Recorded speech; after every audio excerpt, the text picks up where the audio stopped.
দেখাবো সিঁড়ি করার ফুল ভিডিও যে নিয়মটা আমাদের আঞ্চলিক ভাষা যেটা বলে ওইটা দিয়ে।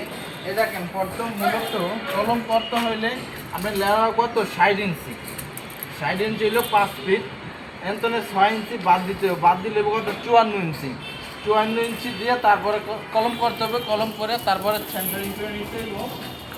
এই জায়গায় আপনাদেরকে একটা জিনিস দেখাচ্ছি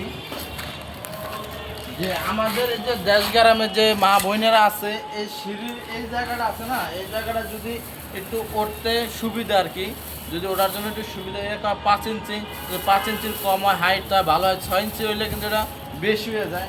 এই জায়গায় আমরা দিয়েছি কয় ইঞ্চি, এটা দিয়েছি মূলত 5 ইঞ্চি, আর এটা দাঁত দিয়েছি কয় ইঞ্চি আমরা মূলত 100% 10 ইঞ্চি।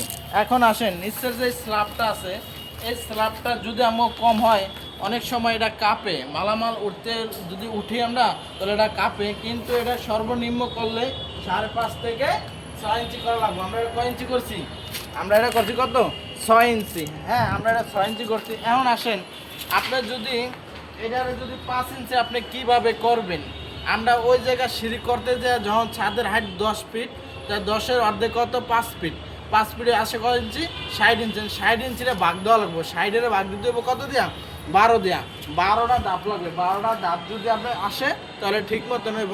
এখন আসেন আপনার সাইডের ভাগ দেন 12 দেওয়া, 5-12 কত 60, আপনি অলওয়েজ মিলে যাবে। আবার যদি 10টা ধাপ করেন তাহলে এই হাইটটা কত ইঞ্চি 6 ইঞ্চি, 6 ইঞ্চি হাইট হলে কী হইব, আপনার সাইডের ভাগ দেন 10 দেওয়া, 6 10 60, এরকম হিসাব করে আপনারা করবেন।